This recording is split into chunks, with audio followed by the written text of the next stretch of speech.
Donc, il montre une technique de comment monter une perspective en 2 points de fuite. Avec les points de fuite à l'extérieur de la feuille. Puis, juste ça va vous aider un peu à estimer les points de fuite, en fait. C'est pas super clair comment je l'ai dit, mais je vais vous montrer un peu qu'est-ce que ça veut dire. Donc, si mes points de fuite sont à l'extérieur, ça va vous aider à établir, parce que le premier, ça va quand même assez bien, on est capable de tirer les points, on ne savait pas où est-ce que ça finit. C'est tout le temps le deuxième qui est coquin, hein? C'est tout le temps le deuxième que là, on arrive, puis là, ça croise tout croche, ou bien c'est trop haut, c'est trop bas. Fait que là, ça va vous aider un petit peu à structurer votre affaire. Par contre, ça considère une affaire, c'est que vous êtes capable de faire des lignes droites.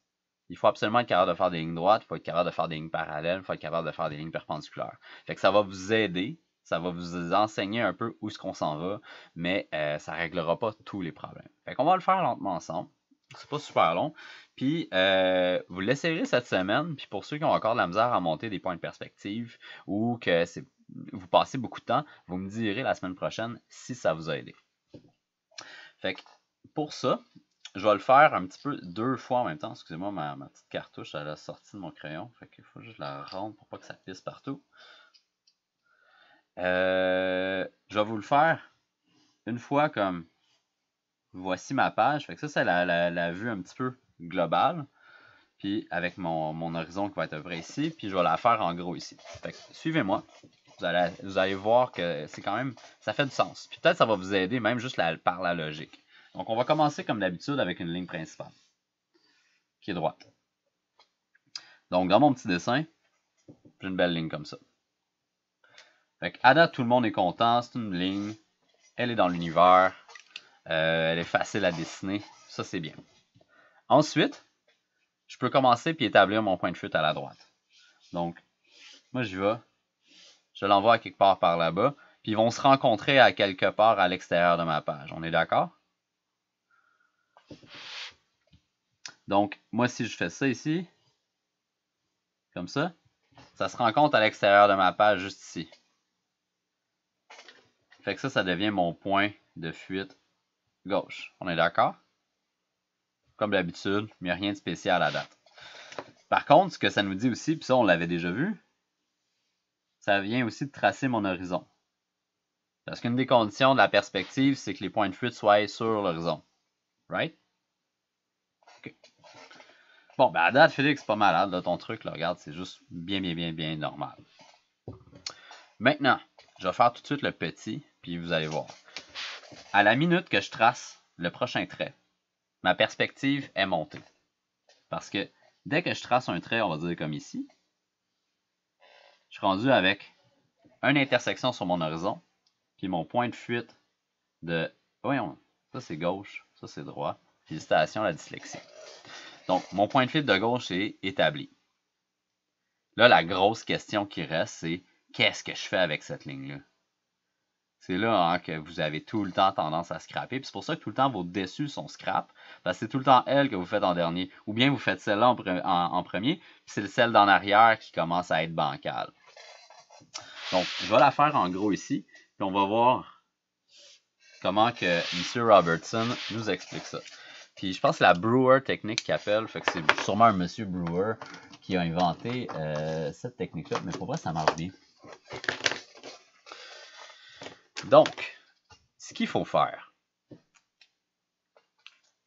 on va faire une ligne perpendiculaire à notre première ou parallèle à l'horizon qui va aller croiser mes deux lignes en bas. Moi, dans ce cas-ci, je vais la faire comme ça. Très important ici, il faut que ce soit perpendiculaire. Donc, parallèle à l'horizon. Fait que si je le refais ici, dans mon petit dessin, elle est là.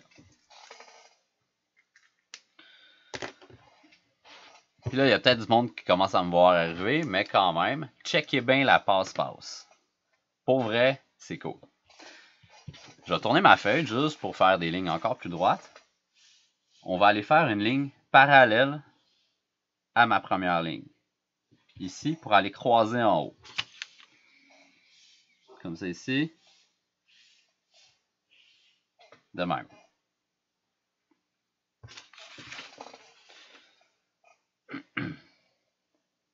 Puis, ici, je vais aller faire la même chose.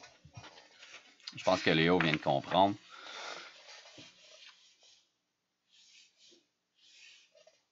Comme ça ici. Ce qui veut dire que dans mon petit dessin, j'ai fait ça. Ensuite, je vais aller refaire une autre ligne parallèle entre le coin qui est là, puis une résultante là. Donc, dans mon gros dessin, ça va me donner quelque chose comme ça. Théoriquement, c'est là que mon point de fuite s'en va. C'est à peu près comme ça. Je suis un petit peu haut, fait que j'ai peut-être une erreur quelque part, mais ça s'en va à peu près de même. Donc, si je le refais en très petit, ça me donne ça ici. Vous voyez qu'en petit, ça marche aussi. Puis vous voyez que mes lignes-là ont tendance à marcher. C'est fucké, hein? C'est vraiment weird. J'ai un peu capoté quand je l'ai vu. Fait qu'en se faisant un genre de carré comme ça, ça vient un peu reproduire. Ce triangle-là puis ce triangle-là sont dorénavant un peu en perspective parce qu'ils obéissent à nos points de fuite. Puis ça reproduit un peu la même relation entre ce triangle-ci puis le triangle-là. Ça les reproduit en petit. Fait que ça a tendance à... C'est comme si c'était une fausse horizon. C'est comme une ligne parallèle à votre horizon qui vient se replacer là. Puis ça vous donne un écart de perspective. Là, vous n'êtes pas obligé de partir votre perspective par rapport à ce point-là. Vous pouvez vous donner n'importe quel autre endroit pour aller continuer votre prisme. Mais si vous avez de la misère à comprendre où ce point de fuite-là devrait aller, maintenant vous avez 2 points que vous êtes sure shot qui vont en bonne place. Fait qu'ils sont beaucoup plus faciles à suivre ensuite. Fait que là, je peux faire ça ici comme ça. Les autres, je peux m'en aller en arrière. Devrait... Oh boy. Non, lui, il était pas beau. Lui, il s'en va là. Fait que maintenant, vous allez avoir beaucoup plus de facilité à monter votre perspective avec ce petit truc-là. Oups, c'est pas ça. Ah, c'est ça, c'est parce que je peux prendre la bonne ligne. C'est la ligne qui est là. Ah ah! Mélangez-vous pas dans vos lignes. Ça devrait bien aller. Ouais, non, c'était ça, c'était comme ça. Donc, pour vrai, ça marche super bien ce truc-là. À date, dans les petites fois que je l'ai essayé, mis à part quand tu te trompes. Fait que passez-le au gris, ces lignes-là, parce qu'ils sont absolument pas nécessaires. Ou bien, faites-vous une grille. Quand vous commencez à faire de l'idéation, comme dans le cours de projet, faites-vous des perspectives avec cette technique-là sur une feuille séparée. Après ça, vous les glissez en dessous de votre concept, de votre feuille que vous voulez travailler dessus. Puis après ça, on peut la réutiliser comme une grille pour une proportion ou peu importe. Fait que là, vous êtes sûr que vous travaillez dans un univers qui est relativement bien construit, puis ça devrait aider puis accélérer votre processus. Donc, donnez-moi-en des nouvelles la semaine prochaine si le truc vaut la peine. Je suis quand même assez curieux.